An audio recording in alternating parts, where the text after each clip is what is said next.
Je viens d'une petite ville minière des Pyrénées où il n'y a pas grand-chose à faire, sauf de la randonnée. La région est bonne mais ennuyeuse pour y grandir. Notre population était peu nombreuse et il y avait très peu de criminalité. Mon père possédait la carrière d'où provenait la majorité de la force économique de la commune. Il m'a laissé un héritage considérable après sa mort. J'ai acheté un camion et une maison dans les plaines avec un terrain de basket et une piscine. C'était ma seule dépense excessive, mais c'était tout ce dont j'avais besoin. À part les pizzas, je n'avais pas beaucoup de vices pour claquer ma fortune. Je n'ai jamais été un fêtard invétéré, heureusement. Comme beaucoup de gens de mon âge, je me suis laissé aller à regarder YouTube. L'exploration urbaine est devenue l'une de mes catégories les plus recherchées à partir de 2009. Je suis devenu un abonné d'un créateur de contenu et vlogueur urbex, nommé Dans le Noir. Il restait anonyme et ne montrait jamais son visage. Il utilisait des enregistrements des lieux hantés dans lesquels il se rendait, capturés par la caméra corporelle attachée à sa poitrine. Le timbre de sa voix grave est devenu un élément caractéristique de la chaîne. Il a voyagé dans le monde entier et s'est rendu dans de nombreux endroits effrayants. Des dizaines d'hôpitaux vides, des asiles, des morgues et des gares. Une fois, il est même tombé sur un meurtre en pleine action. Un sans-abri avait piétiné un autre SDF à mort dans une ferme. Il a mis en ligne des parties du film. C'était une décision controversée. Elle a failli lui valoir un bannissement à vie de la plateforme. Les clips ont néanmoins aidé les forces de l'ordre par la suite. Il a également été arrêté à plusieurs reprises pour avoir pénétré dans des propriétés célèbres. Le manoir Houdini à Los Angeles était l'une d'entre elles, mais aucun de ses fans ne lui en a tenu rigueur. Nous le respections pour sa volonté de s'attirer des ennuis avec la loi dans sa quête de la prochaine vidéo virale. À la fin de l'année dernière, Dans le Noir a annoncé qu'il allait faire une révélation de visage en live. Cette révélation ne devait concerner que ses mécènes, c'est-à-dire ceux qui avaient versé de l'argent sur son compte Patreon. Moi, je lui versais de l'argent chaque mois. Je le considérais comme un pionnier dans sa niche de divertissement, et cela ne me dérangeait pas de donner un peu d'argent. Il m'a envoyé un email pour me dire que je faisais partie de la douzaine de personnes autorisées à assister à l'événement en direct. Il a ajouté que la rencontre aurait lieu dans un salon de discussion protégé par un mot de passe. Il a également promis une vidéo exclusive qui ne figurerait pas sur la liste des vidéos publiques. J'étais plus intéressé par cette dernière que par la première. Je ne me suis jamais soucié de son apparence, car j'avais déjà la vision d'une personne de mon âge, entre 25 et 30 ans. Il était difficile de me convaincre qu'il était différent de l'image que j'avais de lui dans mon esprit. Pourtant, je n'allais pas refuser la chance de le découvrir. Pouvoir me vanter auprès de ces fans inconditionnels qui n'ont pas eu la chance de vivre cette expérience en valait la peine. La nuit de la révélation du visage, j'ai démarré mon PC. Je me suis installé sur une chaise longue dans la pièce du deuxième étage de ma maison, qui était mon espace de divertissement.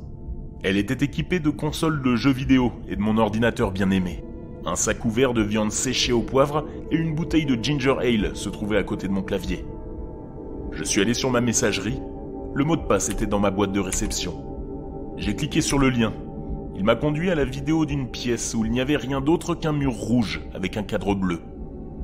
La légende « Dans le Noir sera bientôt en ligne » apparaissait en bas de l'écran. Je m'attendais à un home studio et j'ai eu droit à ce qui semblait être le sous-sol miteux de quelqu'un qui aurait besoin d'une nouvelle couche de peinture. Ce qui m'a le plus dérangé, c'est le bruit de la machinerie lourde qui ronronnait en arrière-plan. J'ai pensé que c'était de la mauvaise plomberie. Puis, un homme est entré dans le cadre. Il était mince et portait un trench coat avec des boutons marrons sur le devant. Il s'est baissé, a attrapé l'objectif de la caméra et l'a déplacé vers le haut. La voix familière que nous avions tous appris à reconnaître a commencé le compte à rebours. « Êtes-vous prêt à voir qui je suis ?» Dans le Noir a demandé. 1, 2, 3, 4... À 5, il l'a soulevé et l'a pointé vers son visage. Je me suis figé. Il ne ressemblait en rien à ce que j'avais imaginé. Il était glabre, émacié, pâle et avait des yeux noirs comme du marbre. Il me rappelait Werner Krauss dans le vieux film allemand de 1920, le cabinet du docteur Cagliari. Sa bouche était ouverte et inclinée sur le côté, comme s'il ne pouvait pas contrôler le mouvement de sa mâchoire.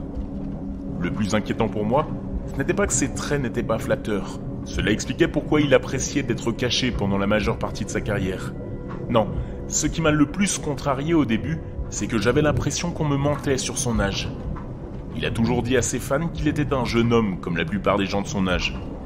L'individu que j'avais devant moi, à l'écran, avait la cinquantaine minimum. « Cela fait longtemps que j'attends cette diffusion », a-t-il dit en se léchant les lèvres. « Vous avez rendu cela possible, et je dois donc vous montrer ma reconnaissance en vous remerciant de la manière la plus sincère qu'il soit. » Il a déplacé la caméra vers la gauche, et je n'arrivais pas à croire ce que je voyais. Une femme d'une trentaine d'années était assise sur un sol crasseux, la tête baissée par un épuisement évident. Des chaînes rouillées entouraient ses bras. Elle portait un haut noir en lambeaux, comme si le couteau ou les ongles de quelqu'un avaient laissé des blessures sur certaines parties de son torse. Ses vêtements étaient tachés. Avant cela, elle avait dû passer du temps dans la saleté, à se battre contre quelqu'un ou à se frayer un chemin à coups de griffes. « Dis quelque chose », lui a-t-il ordonné. « Dis-leur que tu ne peux pas attendre pour mourir. » Les lames d'une tronçonneuse sont apparues dans le champ, et son moteur s'est mis à tourner. Elle gémissait de douleur, et lorsqu'elle a essayé de murmurer quelque chose, j'ai vu du sang couler de sa bouche.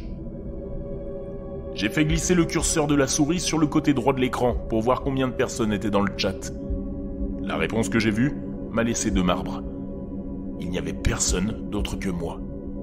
Les autres étaient partis ou n'avaient jamais été là, et j'étais trop débile pour le remarquer. Les battements de mon cœur ont augmenté alors que j'essayais de fermer la fenêtre. Je ne pouvais pas. Le symbole de la croix sur le côté droit était visible mais inutile. C'était comme toutes les pubs pop-up infectées par des virus auxquels on ne pouvait échapper. « Quoi ?» demanda dans le noir. « Tu n'aimes pas ça, Marc ? Tout ce que je fais, c'est pour rendre mes abonnés les plus dévoués heureux. » Un frisson m'a parcouru. Il connaissait mon nom. Il m'a fallu une seconde pour réaliser qu'il l'avait obtenu grâce à mon adhésion à son Patreon. Le fait qu'il sache que j'étais son seul spectateur m'a inquiété. Allais-je être le seul témoin d'un acte de meurtre barbare ? Je me suis calmé, je me suis rassuré. C'est une farce élaborée qu'il enregistre en ce moment même. Il porte un effrayant maquillage hollywoodien, et elle, c'est une actrice. Tout ça pour avoir plus de vues. La tronçonneuse doit être un accessoire acheté sur Etsy.com. Ma main s'est approchée du téléphone pour appeler la police. La façon dont la femme exprimait sa misère sur le moment était bien trop convaincante. J'ai tenu mon appareil près de mon oreille. Je ne ferais pas ça si j'étais toi, Marc. Il a fixé l'écran pendant un moment, ses yeux établissant un contact parfait avec les miens. Peut-il me voir ? Il a levé la tronçonneuse au-dessus de la tête de la femme. Il l'a abattue avec un bruit provenant de sa gorge qui ressemblait à un croisement entre un cri et un rire. Une fontaine de sang a jailli. L'objectif a été frappé par des bulles cramoisies. Il a gloussé pendant que je débranchais mon ordinateur. Je l'ai porté jusqu'à ma voiture et j'ai roulé jusqu'au poste de police le plus proche. J'ai rempli un rapport d'incident dans un bureau avec une lampe éteinte et l'air renfrogné d'un détective face à moi. On aurait dit qu'il aurait préféré être ailleurs qu'au travail. Pendant les 2 premières heures, j'ai dû les convaincre que je n'étais pas fou. Ils pensaient que j'étais là pour leur faire perdre leur temps avec une histoire fantaisiste de ma correspondance avec un sale type. J'espère que c'est un canular, ai-je dit. Si ce n'est pas réel, personne n'en serait plus heureux que moi. Voici mon ordinateur. Voyez si vous pouvez pas tracer où il est. Les cyberpoliciers ont tout vérifié. Et quelques jours plus tard, j'ai récupéré mon PC. Il a fallu une semaine avant que je reçoive un appel d'une personne travaillant sur l'affaire. C'était une enquêtrice de la criminelle nommée Samantha Brown. Nous avons découvert que le tueur diffusait depuis un bunker en Lozère, a-t-elle dit.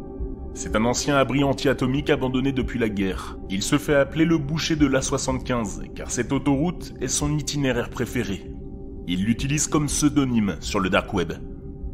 Dans le noir est un tueur en série ? J'ai demandé, sentant un nœud se nouer dans mon estomac. Non, dit-elle. Le véritable dans le noir est quelqu'un d'autre. Ce maniaque se fait passer pour des personnes célèbres. Il utilise une combinaison d'outils dont un logiciel d'altération de la voix et du Wi-Fi crypté. Il pirate leur compte et prend plaisir à faire assister à de parfaits inconnus ses actes de terreur.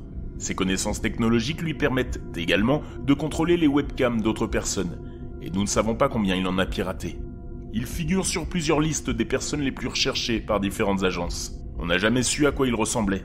Les visages qu'il utilise dans ses terribles livestreams sont des prothèses. Il a maintenu un anonymat strict et n'a jamais été médiatisé. Je suis désolé que vous ayez vu un tel supplice. Le fait que vous ayez donné votre ordinateur nous a au moins aidé à trouver sa dernière adresse connue. La scène a été fouillée et nous avons quelques preuves. Et il est toujours là quelque part ? Ai-je demandé ? Pour l'instant, oui.